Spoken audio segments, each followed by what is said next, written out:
Since the beginning of the pandemic, I've heard countless conversations about many different social issues that impact every one of us, some more trivial than others. But one topic has emerged that has caused many disagreements among people who, in the past, may have never disagreed with one another before.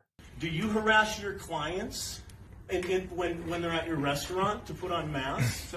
Do you harass them? All lives matter. My life matters. What do they want me to drop dead wearing a goddamn mask? Epistemology, the study of knowledge, truth, and its limits, has been a debated subject since ancient times. But in present day, it's almost as if we've never had to have these conversations until now.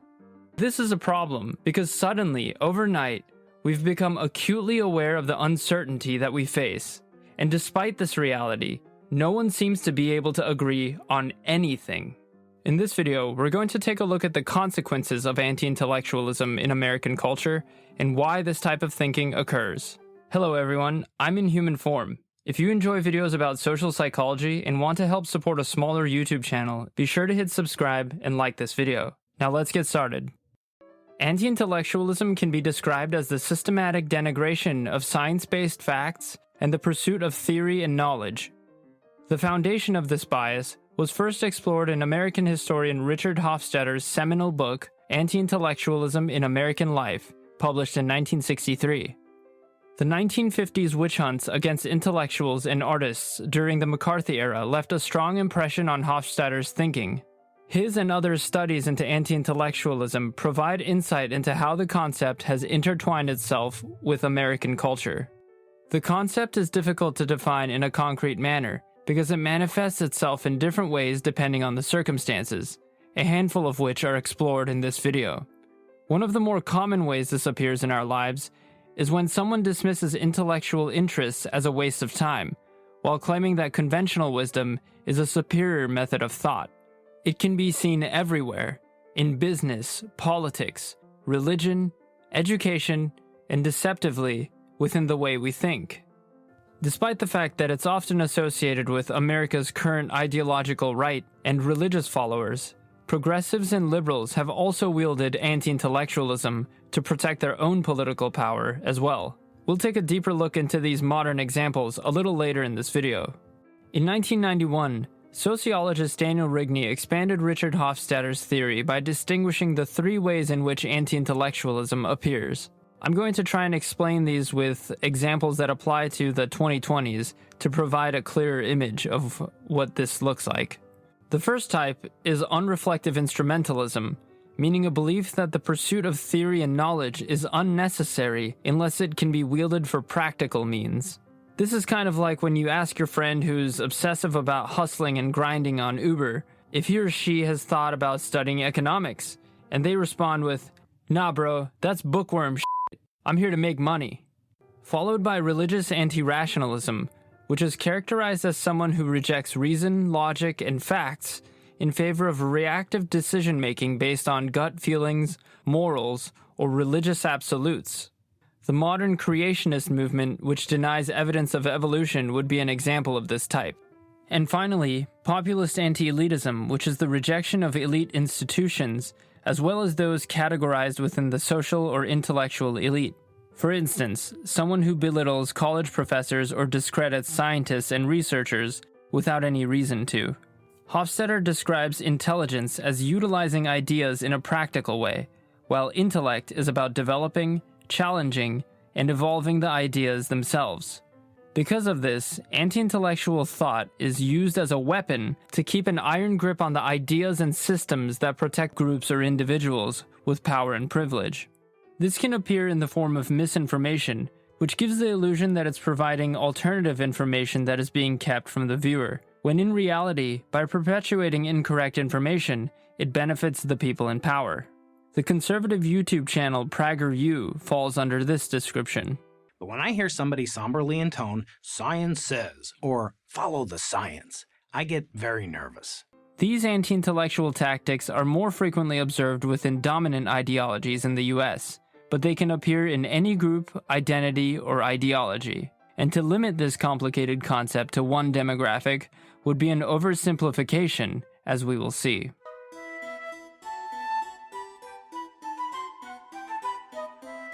Hofstadter points out that although its form may change from one circumstance to another, anti-intellectualism is fundamentally American.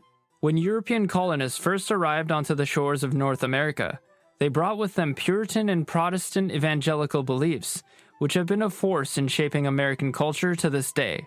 The Founding Fathers were greatly influenced by these beliefs, and exerted this influence onto their ideals of freedom in what they called the New World. Benjamin Franklin and George Washington embraced the masculine ideal of the rugged, self-made man that could come to America with nothing, and through hard work and some backbone, could become a wealthy industrialist. No education was necessary for this ideal man, for he was self-made by contrast to educated intellectuals, which were considered as effeminate and powerless. Intellectuals were considered to lack faith, vigor, and moral virtue, all of which to the anti-intellectual was considered an essential part of religion and business ownership. Even Thomas Jefferson was mocked for his intellect by Federalist leaders, claiming that he was unfit for presidential and military duties upon election.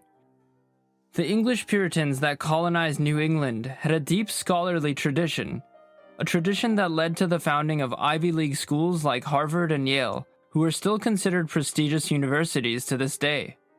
But the establishment of universities intensified suspicions and distrust in intellect, as working-class individuals and intellectuals were driven further apart. The sentiment among some was that scholars hid behind books and ivory towers and didn't produce anything useful for society. At a certain point in the 1800s, there was a dramatic shift towards religious enthusiasm, which divided certain religious groups. Religious faith became more individualistic and no longer bound to institutional authority, and with this, the Puritan ideal of the minister as an intellectual and educational leader was steadily weakened. Anti-education and anti-elite rhetoric was emerging in many institutionalized evangelical settings across the country. Dwight Moody, an American evangelist during this time, was famously quoted saying, "I do not read any book unless it will help me understand the Bible." This was the first major success of anti-intellectualism in the United States, and would proliferate religious anti-rationalism in various religious groups over the course of the next 200 years.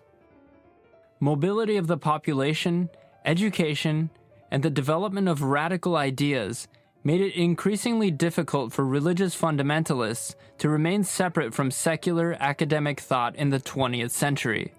Provided that secular intellectualism remained associated with elites, fundamentalists could either look the other way or take advantage of it by making it the target of a militant sermon. But the gap separating religiosity and academic belief was closing, and many individuals were seeing religion as less desirable. The efficiency movement in the early 1900s sparked changes in the government and the economy to cut down on inefficiency and waste. This would be done by appointing experts who could identify problems and wasteful standards in various domains and solve them. Although the practice was necessary and beneficial to all, it reinforced differences between expert intellectual types and the common laborer. By the 1960s, this divide between intellectual thinking and conventional wisdom had evolved into a culture war that would appear in many forms, with anti-intellectuals opposing new developments in society. The civil rights movement, women's liberation, and anti-war sentiment were all rejected and trivialized by anti-intellectual types who criticized the ideas as being antithetical to American patriotism, a narrow-minded and intolerant belief that remains widely held today, as you will see in our next section.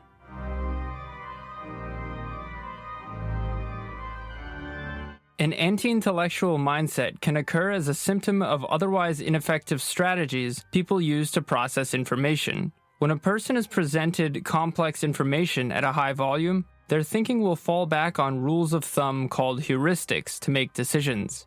For example, people tend to pay close attention to information that is familiar to them and unopposed to what they already know. Psychologists call this phenomenon confirmation bias. It is shockingly difficult to overcome. Social pressure and the desire to get along with members of a group can also impact their decision-making. Social pressure in combination with fear is an especially potent factor in distorting a person's ability to process information and make the right decisions. When someone who understands these biases takes advantage of them, we can see how anti-intellectual thought can spread at an incredible rate. In this section, we will look at how power takes advantage of anti-intellectual belief. If we ignore that science and sort of put our head in the sand and think it's all about vegetation management, we're not going to succeed together protecting Californians. Okay, it'll start getting cooler. You just watch. I wish science agreed with you. Hey, well, I don't think science knows, actually. America has had a long relationship with anti-intellectualism, ingrained deep within its core beliefs and principles. These old systems of belief are what has shaped the societal structures we live in today. The politicians, massive corporations, and religious institutions that dominate so many aspects of our lives benefit from this the most. Anti-intellectualism is the weapon of choice when they seek to tighten their grip around the neck of society. Politicians have realized that anti-intellectualism is very successful in charming certain demographics into voting for a candidate or policy. This manipulative psychological tactic was popularized by Dwight Eisenhower during his presidential campaign when he described intellectuals as, quote, men who take more words than necessary to tell more than they know. He was quick to criticize intellectuals as failed businessmen, despite the fact that he himself had previously served as president of Columbia University, and his father was a college-educated engineer.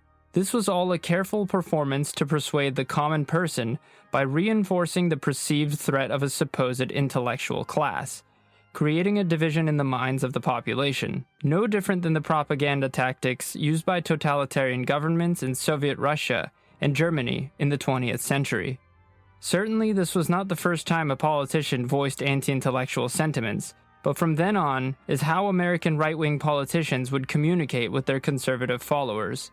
Every Republican candidate's campaign from Nixon to Trump would follow the narrative of the strong leader who is characterized by conventional wisdom that need not rely on experts or stuffy academics. George W. Bush often posed as a rugged cowboy for photo ops to come across as some sort of hyper-real political John Wayne figure, ready to lasso up some oil from the Middle East. He didn't need no scientists telling him what to do. But more recently, the consequences of politically driven anti-intellectual thought can be seen with the Trump administration's response to the coronavirus pandemic. The administration repeatedly undermined government scientists' suggestions in dealing with the pandemic, leading to a new wave of anti-elitism in America. Democratic presidents are also guilty of using anti-intellectualism as a political tool for their benefit. President Lyndon B. Johnson also engaged in anti-intellectual posturing of this sort. He would make mention of his working-class upbringing in rural central Texas, and in the same breath, claim that intellectuals are, quote, more interested in the superficial than they are with the things that have really built America. This manner in which politicians speak seems completely normal to us. Repeatedly using patronizing language such as folks or regular people, referring to rural populations, has a real effect on that demographic's self-image and perceived sense of control over their own communities. They then believe that their only hope is to be subservient to the politicians that supposedly represent them. This occurrence, which started as a valid criticism of wealthy elites, has become a powerful political tool used to politicize fundamentally nonpartisan issues. But many of you may consider our next example as far more nefarious than the divisive behavior of politicians. When it comes to using anti-intellectualism to unethically protect their own interests and profit, there is no better example than the corporate sector of America. The American mode of capitalism has always been predicated on exploitation. Corporations continue to exploit a population of consumers that have fallen victim to being poorly informed and distracted. The most destructive example of this is the ongoing denial and reluctance of corporations, and government officials backed by those corporations, to make any significant changes in economic policy in order to mitigate the effects of climate change, despite the reality that those changes would benefit the economy. This is accomplished by the use of anti-rationalist narratives that minimize the seriousness of climate change, or by rejecting its existence in entirety, ignoring the overwhelming amount of scientific evidence supporting the matter. Sponsored by the largest privately owned coal company in America, the Murray Energy Corporation, the Rocky Mountain Coal Mining Institute have peddled disinformation claiming coal is more affordable than clean energy, a statement that has been proven to be untrue by multiple independent studies. Social psychologists have theorized this inclination to seek out profit over public safety as an example of what is called a social dilemma, which can be defined as a situation that has a reward structure that favors individuals who act selfishly rather than in ways that benefit the larger social collective. These corporate tactics of anti-intellectualism are not new to American culture and were employed for decades by the tobacco industry.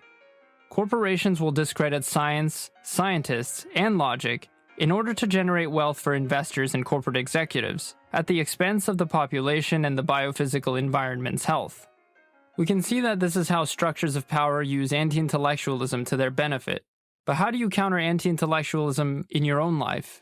I'm sure at one point or another, you've been in conversation with a friend or a family member about some issue that you just disagreed on completely. And you knew deep in your heart that you understood the truth because you watched a ContraPoints or Vsauce video on the topic 2 months ago.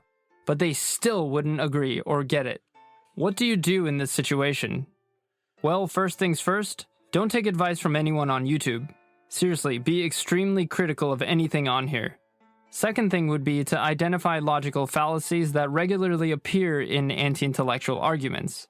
Fallacies that appear in the faulty reasoning of anti-intellectualism are used to distract or delegitimize arguments on irrelevant grounds. Here are a few examples. Whataboutism is defined as the technique or practice of responding to an accusation or difficult question by making a counter-accusation or raising a different issue. This tactic is regularly used to defend the status quo and avoid change. For example, not changing environmental policy because other countries are polluting the environment as well. This can be avoided by acknowledging that both circumstances are a problem and then try to return to the original topic of conversation. Another way in which anti-intellectualism comes through is willful ignorance. Willful ignorance is when a person will avoid acknowledgement of contrary evidence that would undermine or invalidate their perspective, usually based on values, intuition, emotions, or anecdotal evidence. This is a much more difficult circumstance. Sometimes all that can be done is to try your best to understand the emotion behind the reasoning, as well as practicing compassion towards the person and their perspective. Since people don't have universal experiences or share the same background, coming to an agreement might be difficult. And finally, the best way to combat anti-intellectualism is to recognize it within yourself. Understand and acknowledge the limitations of your own intelligence, and be willing to have challenging conversations. Anti-intellectualism has become more prominent due to the many social issues that have popularized in recent years. The systemic denigration of science-based facts and the pursuit of theory and knowledge is nothing new to American culture and has been destructive to communities in the past. Politicians and powerful corporations have used anti-intellectualism as a psychological tool to gain control over various demographics. But it's best to keep an open mind when encountering anti-intellectualism in your life. My name is Inhuman Form, and thanks for watching this video all the way to this point. Since you enjoy interesting topics like this, be sure to click one of these videos that pop up on your screen and hit subscribe. I'll see you again in the next video.